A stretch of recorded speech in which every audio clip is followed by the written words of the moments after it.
Imagine करो कि आप जो नेक्स्ट प्रोटीन शेक पियोगे वो किसी जिम सप्लीमेंट से नहीं बल्कि माइक्रो ऑर्गेनिज्म से बना होगा। या फिर आप जो नेक्स्ट बर्गर खाओगे उसमें प्रोटीन का सोर्स कोई चिकन या पनीर नहीं बल्कि बैक्टीरिया होगा। सुनने में थोड़ा वियर्ड लग सकता है, बट आज इसी कॉन्सेप्ट को यूज़ करके साइंटिस्ट हमारे पॉपुलेशन में प्रोटीन की डिमांड को पूरा कर रहे हैं। तो सिंगल सेल प्रोटीन का कॉन्सेप्ट बेसिकली 1960s के अराउंड आया था, जब वर्ल्ड वार हो रहा था। उस टाइम पॉपुलेशन रेट बहुत तेज़ी से बढ़ रहा था, पॉपुलेशन रेट बहुत ज़्यादा था और फूड शॉर्टेज भी बहुत ज़्यादा था, क्योंकि हमारे पास जो नॉर्मल फार्मिंग थी वो बहुत ही स्लोली हो रही थी, लैंड एरिया बहुत कम बचा था, वाटर शॉर्टेज और भी बहुत सारी चीज़ें थी, जिसकी वजह से साइंटिस्ट के मन में एक बहुत बड़ा क्वेश्चन था कि इतनी बड़ी पॉपुलेशन के अंदर food shortage and protein shortage के डिमांड को कैसे पूरा किया जाए। तब कुछ रिसर्चर्स सामने आए और उन्होंने एक बहुत ही एडवांस्ड एंड बहुत ही नया आइडिया दिया, जिसको कहा गया single cell protein. Single cell protein basically bulk होता है ड्राइड माइक्रो ऑर्गेनिजम्स का, जिसका यूज़ करके हम प्रोटीन बनाते हैं और फिर उस प्रोटीन के थ्रू जो डिमांड है, मतलब प्रोटीन शॉर्टेज की वजह से जो भी लोगों के अंदर बीमारी हो रही थी वो सबको फुलफ़िल किया गया।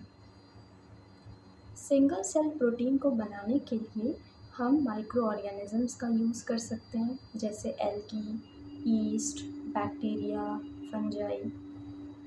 लेकिन ऐसा नहीं है कि हम कोई भी माइक्रो ऑर्गेनिज्म को लिए और फिर उससे हम सिंगल सेल प्रोटीन बनाने लगे। सिंगल सेल प्रोटीन को बनाने के लिए हम जिन माइक्रो ऑर्गेनिजम्स का यूज़ करेंगे उसके पास कुछ फीचर्स होने चाहिए, उसके पास कुछ कैरेक्टरिस्टिक्स होने चाहिए। तो पहला है हाई ग्रोथ रेट। जिन ऑर्गेनिजम्स का हम यूज़ कर रहे हैं उसका ग्रोथ रेट बहुत ज़्यादा होना चाहिए, यानी कि वो तेज़ी से डिवाइड करना चाहिए।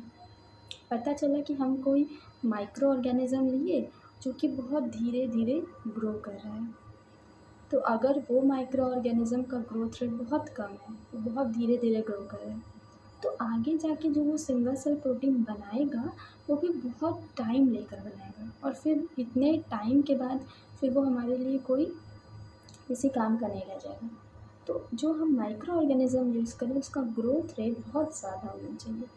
सेकेंड है no pathogenicity and toxicity.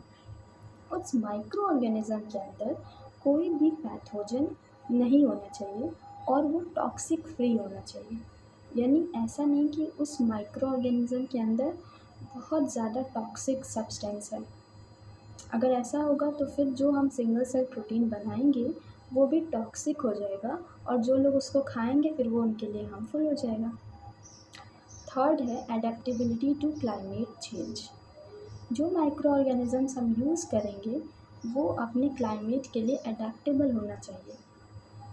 Temperature change हो रहा है तो भी वो ग्रो करें, अगर पीएच चेंज हो रहा है तो भी वो ग्रो करें। बेसिकली अगर टेम्परेचर में या क्लाइमेट में कोई भी चेंज आए तो वो उस चेंज को अच्छे से अडेप्ट कर सके, ऐसा माइक्रो ऑर्गेनिज़म होना चाहिए। इसके अलावा और भी बहुत सारे फीचर्स हैं जो कि एक माइक्रो ऑर्गेनिज़म को फुलफ़िल करना ज़रूरी है अगर उसे हम यूज़ करना चाहते हैं सिंगल सेल प्रोटीन प्रोडक्शन के लिए। सिंगल सेल प्रोटीन यानी कि एससीपी को बनाने के लिए कुछ स्टेप्स होते हैं। इसमें पहला आता है माइक्रोबियल स्क्रीनिंग। माइक्रोबियल स्क्रीनिंग एक ऐसा प्रोसेस है जिसमें हम माइक्रोब्स यूज़ कर रहे हैं उसका बेसिकली टेस्ट करते हैं और देखते हैं कि ये सब्सटेंस किस तरीके, मतलब ये जो माइक्रोब है वो किस तरीके के सब्सटेंस को बना रहा है, या फिर ये कोई ऐसा सब्सटेंस तो नहीं रिलीज़ कर रहा जो कि टॉक्सिक है। तो ये सारी प्रोसेस आ जाती है माइक्रोबियल स्क्रीनिंग में। माइक्रोबियल स्क्रीनिंग के बाद आता है selection of raw material. Selection of raw material में हम रॉ मटेरियल्स का सिलेक्शन करते हैं बेसिकली, ताकि जो भी हम माइक्रो ऑर्गेनिजम्स का यूज़ कर रहे हैं उसको हम ग्रो करा सकें उस रॉ मटेरियल पे। फिर वो आगे जा कर के SCP प्रोडक्शन में यूज़फुल होता है। रॉ मटेरियल में जैसे कि हम मोलासेस ले सकते हैं, ग्लूकोज ले सकते हैं, स्टार्च ले सकते हैं, पैडी स्ट्रॉ ले सकते हैं और भी बहुत। आता है फर्मेंटेशन। फर्मेंटेशन एक बायोलॉजिकल प्रोसेस है जिसमें कॉम्प्लेक्स सब्सटेंस कन्वर्ट होते हैं सिंपल फॉर्म में। फर्मेंटेशन 3 टाइप का होता है। पहला होता है लिक्विड फर्मेंटेशन, दूसरा सॉलिड फर्मेंटेशन और तीसरा गैसियस या फिर गैस फर्मेंटेशन।